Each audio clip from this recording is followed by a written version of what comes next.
Sunday night, 8:42 p.m. What if the silence tells you more than any confession ever could? The studio apartment door creaked, a whisper betraying her return, a sound she likely hoped would go unnoticed. I, Clyde Rivers, wasn't in the usual spot, the living room couch. Nor was I languishing in bed with a dramatic single candle flickering for her homecoming, as Lila Wilson probably envisioned. No, I was in the subdued glow of the study, meticulously placing a stack of old concert programs, her prized collection, into a cardboard box marked for charity. She always claimed music calmed her restless spirit. Her travel bag thudded softly against the polished floorboards. I heard her exhale, one of those theatrical sighs that suggested she'd just navigated a war zone, not returned from some self-discovery weekend she'd so vaguely described. "Hey," she murmured, her voice a hesitant eddy around the corner, as if checking whether I'd redecorated the space in her absence. I didn't shift my gaze from the box. "There's a casserole in the fridge if Blake didn't already ruin your appetite." She froze. "Yes," I said his name. That's how I began.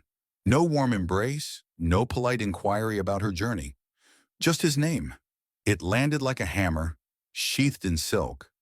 She didn't even attempt to feign ignorance, simply stared, her expression a mix of annoyance and disbelief, as though I dared to disrupt her carefully orchestrated reentry. That was Lila's way. Her pain, she believed, dwarfed mine, as if my hurt should defer to hers. I rose slowly, devoid of anger, merely weary, a profound, bone-deep exhaustion that sleep refused to touch. She opened her mouth, perhaps to spin a fresh narrative, perhaps to lie, but I cut her off. I found the album, Lila, the one with the coastal cabin photos, the vintage champagne bottle, the bathtub selfie where his arm was undeniably in frame. Silence descended, not of guilt or regret, but of pure irritation, as if I were merely an inconvenient obstacle. I gestured towards the minimalist coffee table where a stark white envelope lay. Inside, a printed summary of our shared account activity, a flash drive packed with every text message I'd retrieved from the cloud, and a key to a storage unit she didn't yet know existed. "You weren't supposed to—" "Look," she began, her voice brittle. "Yeah, that was your initial miscalculation." I took a step forward. She retreated. "I'm not here for a confrontation," I stated.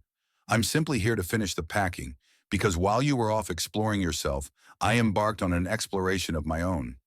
I discovered what life might feel like without you, and what I found was quiet, peaceful, utterly free."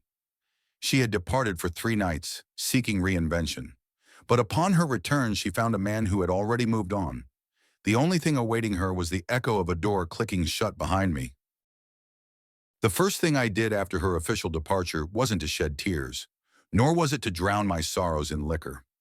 No dramatic walk through a downpour, no desperate calls to friends. I did something mundane. I checked if she'd taken her toothbrush. It was still in its usual ceramic holder, but then I noticed the travel-size one was missing, the blue one with the slightly frayed bristles, the one she reserved exclusively for overnight stays away from home. In 7 seconds, a tiny detail can unravel everything you thought you knew. That's when it clicked. She hadn't planned to return remorseful. She planned to return triumphant, as if from a rejuvenating retreat. A reinvented woman. New hair, new man, same unsuspecting husband. Safe, reliable Clyde, patiently waiting. I couldn't tear my eyes from that toothbrush. It mocked me. So I did what I had never dared in 12 years of marriage. I opened her laptop. She'd left it carelessly on the bedside table. No password. Not out of trust, but pure oversight. And in that oversight, I found everything. She hadn't just met Blake. She'd been exchanging messages with him for 3 months. It began with fitness advice, escalated to late-night confessions, then provocative selfies, then meticulous plans. My hands were trembling as I scrolled through years of lies. She even sent him a photo taken in front of our bedroom mirror, wearing the silk robe I'd given her last Christmas, lamenting how she wished he was the one untying it. "This is the secret they don't want you to find." I copied every message, all of them. No tears, no outbursts of rage. I created folders, organized the damning evidence, and then I started packing. Not for myself, but for her. With every drawer I opened, it felt like peeling back another layer of deceit. That cashmere sweater she claimed was a clearance find, a gift from Blake, that silver necklace I thought she'd lost, tucked into a small velvet pouch with a receipt detailing their weekend getaway. The dates matched precisely when she'd supposedly been visiting her cousin in Portland. By midnight, I had filled 2 large suitcases, labeled them with clinical precision, and wheeled them out to the garage. I stood there for a long time, just staring. They looked so innocent, just luggage. But inside, betrayal, shoved between folded jeans and discarded socks. Stop. Before you judge, understand the methodical agony of packing up a broken life. The next morning, I called a locksmith. While I waited, I drafted a letter. Not a furious screed, but a concise, bullet-pointed inventory of everything I knew, everything I had witnessed, everything I had once forgiven, and everything I would no longer tolerate. I didn't declare her dead to me. I simply told her she was now invisible. She wanted to explore? Fine. Let her explore what it felt like to knock on a door that would never again open for her. Why forgiving isn't always the answer. I wasn't planning to answer her call, but when her name flashed on my screen late Sunday afternoon, mere hours before her scheduled return, my thumb moved of its own accord. I answered silent. "Hey, babe," she chirped, her voice sounding detached, breezy, as if she'd just emerged from a luxurious spa, not a web of deceit. "I think I'm going to drive back a little later than planned. The sunset here is absolutely breathtaking." I remained quiet. Then came the line that split me open. "You'd love it here, Blake." She paused. The silence wasn't awkward. It was horrifying. I could almost hear her brain rebooting, frantically searching for an exit strategy. "Oh my God, I'm so sorry," she whispered, the words tumbling out. "I meant Clyde. I meant Clyde." Click. I didn't wait for an explanation. I didn't hang up in a fit of rage. I simply set the phone down on the kitchen counter, next to the envelope that now held an additional item, her wedding ring. I discovered it in the small porcelain dish beside her side of the bed. She hadn't even bothered to take it with her. She had removed her commitment before the weekend even began. How one misspoken word can obliterate a decade of shared history. I didn't sleep that night, not because my heart was broken, but because I couldn't stop wondering what would have happened if I hadn't looked. If I hadn't noticed the toothbrush, the drawer, the name on the receipt, how long would I have remained blind? Ready to learn the shocking truth about unspoken deceptions? When the locksmith arrived the following morning, I handed him a sticky note with a simple instruction. Rigi the front, garage, and side doors. He glanced at the 2 suitcases standing sentinel in the hallway and offered me that familiar look, the look that says, "Man, I've seen this before." I nodded. He didn't utter another word. After he left, I sat at the dining table, watching the clock's relentless march. I knew she'd be home soon. I pictured her pulling into the driveway, music likely still playing, perhaps still carrying his cologne on her neck. Maybe she'd pause at the mirror to adjust her lip gloss. Maybe she'd walk in as if nothing had ever happened. And maybe, just maybe, she'd finally discover what it felt like to be on the outside for once. I left the front door unlocked for precisely 5 minutes. Then I locked it, not merely with a key, but with an unwavering finality. It took her exactly 3 knocks and 1 jiggled handle before she called me. I let it ring. A minute later, a text message arrived. "Clyde, why is the door locked?" Another minute, another message. Is this some kind of joke? I observed it all from across the street, in my car, engine off, windows up, parked at the neighbor's curb like a ghost attending his own funeral. Imagine watching your entire world crumble from the safety of your car. She had no idea I was silently witnessing her desperate attempts to re-enter a life she had so casually abandoned. She knocked again, more frantic this time. Then she circled to the side door, then the garage. Nothing yielded. I saw her pull out her phone and dial someone. She turned her back to the house, and I caught a glimpse of her wiping her eyes. I yearned to feel something, pity, rage, relief, but all that registered was an unsettling emptiness, like watching a movie whose ending you already knew, yet still hoping the characters might make a different choice. 10 minutes passed before she noticed the envelope taped to the inside of the window. She peeled it off slowly, as if even the paper might accuse her. I knew the exact moment she read the note. Her hand flew to her mouth and she sank onto the porch steps, her legs seemingly giving out beneath her. The note was brief. It didn't demand apologies. It didn't explain my actions. It simply read, "While you were out rediscovering yourself, I discovered the truth. You left looking for freedom. I found mine. This house no longer belongs to who you pretended to be. That was all. Here's what no one tells you about discovering betrayal." She remained there for another half hour. At one point, she laid her palm against the door, as if she could feel me through it, as if she could will the past back to life with a little pressure. But you can't rewind trust.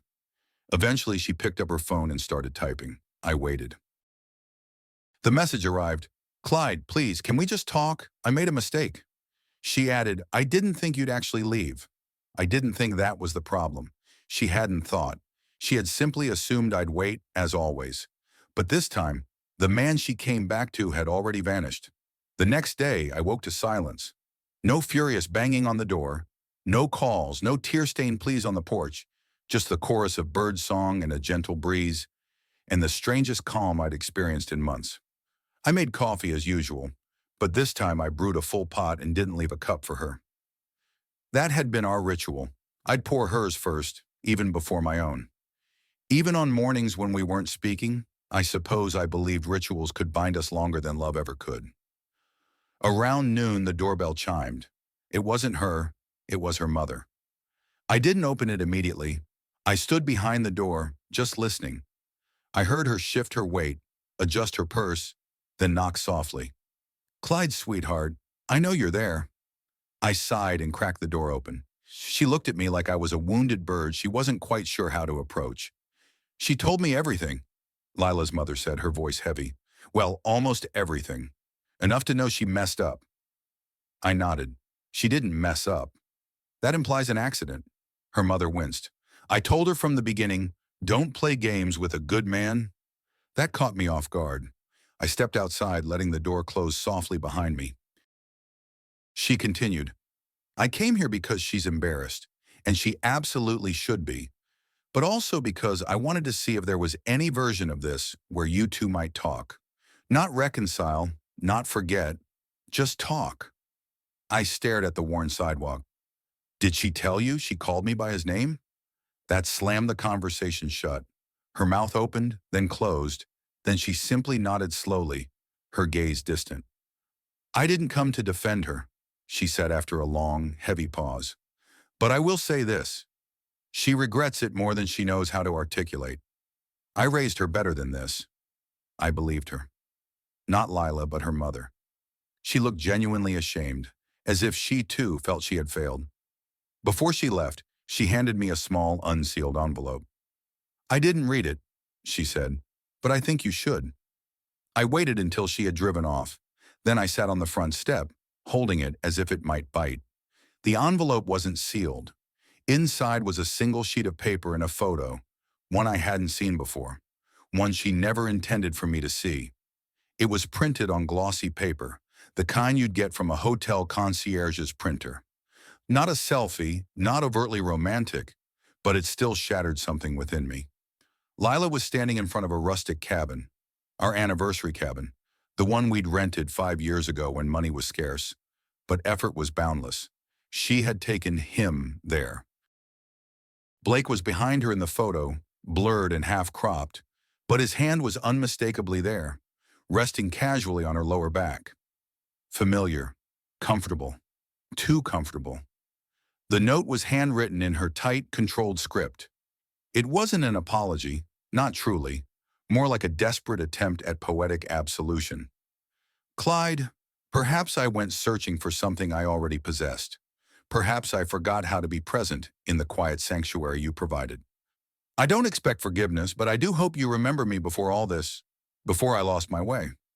She signed it with just her first initial, as if she wasn't even sure she was still permitted to write her full name. I folded the paper and slid it back into the envelope. I didn't tear it up. I didn't scream. But for the first time in days, I felt something I hadn't allowed myself to feel yet. Grief, not just for the marriage, for the years I spent second-guessing myself, for every time I took the blame because she was having a bad day, for how many birthdays I made special while she scrolled through other men's lives online, for the version of me that believed loyalty meant enduring any storm, no matter the cost. That night I sat in the living room with all the lights extinguished. I stared at the wall, at the empty space where our wedding photo used to hang. I'd taken it down that morning, but now the bare hook looked like a fresh scar. Around midnight, my phone vibrated. A new number. I stared at it until it stopped ringing. Then it buzzed again. A voicemail. I waited a full hour before I played it. It wasn't her voice. It was his. And what he said turned my blood to ice. What I'm about to tell you will make your blood run cold. I replayed the voicemail 3 times before I even managed a full breath. Blake Sullivan didn't stumble over his words. He didn't sound ashamed. There wasn't a single sorry anywhere in the entire recording. Instead, he uttered my name, Clyde, as if we were old acquaintances. Clyde, look, man, I wasn't going to call, but she's not doing well. She said you locked her out, packed her stuff, and won't speak to her. I know this probably feels like betrayal, but it wasn't what you think. I paused the message there because I already loathed where it was heading. I hit play again. She told me you guys were drifting, that it was over and everything but paperwork. She said you were more like a roommate than a husband. I'm not saying she was right, but I just want you to know I didn't steal her. You gave her away. My hand was shaking, not from rage, but from the sheer, breathtaking audacity. I sat there in the dark, listening to a stranger lecture me on how I was to blame for his affair with my wife, as if I had left the door open and he'd simply wandered in, as if I had invited him. He ended the message with, "I'll stay away if that's what you want, but you should know, she still loves you. She just got lost. We both did." I deleted it immediately. Then I turned off my phone, not because I couldn't handle it, but because I refused to waste another minute of my life giving power to someone who wore my wife's betrayal like it was a shared experience. But what he said stuck. You gave her away. That line wormed its way into my head and settled there like a throbbing bad tooth. Was I really that passive, that forgettable? The next morning, I did something I hadn't done in over a year. I stood in front of a mirror, shirtless, and just looked. Not at my body, but at myself, at the man who used to have opinions, who used to say no, who used to matter.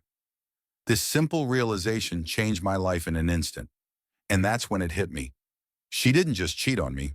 She replaced me with someone who acted like a man while I spent years trying not to rock the boat. So maybe it was time I stopped being safe and started being honest. With her, with him, with myself. Lila returned 2 days later, not to fight, not to beg, just to talk.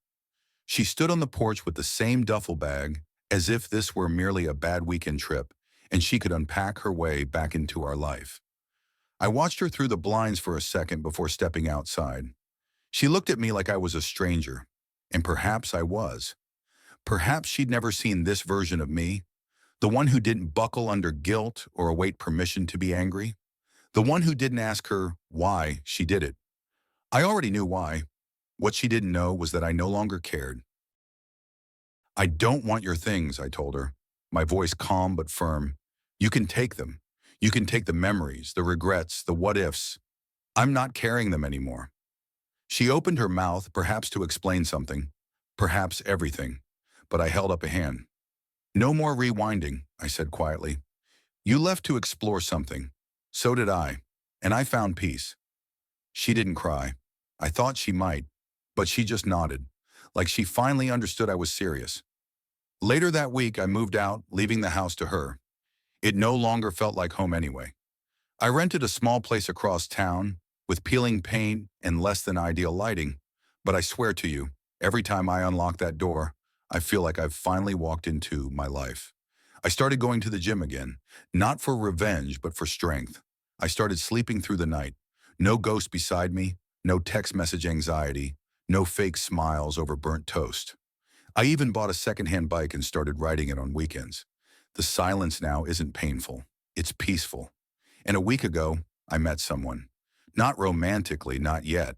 But she laughed at my terrible coffee joke in line at the bookstore. And for the first time in a long time, I laughed back. So, no, this story didn't end the way I thought it would. It ended better. She thought I'd wait, but I moved on.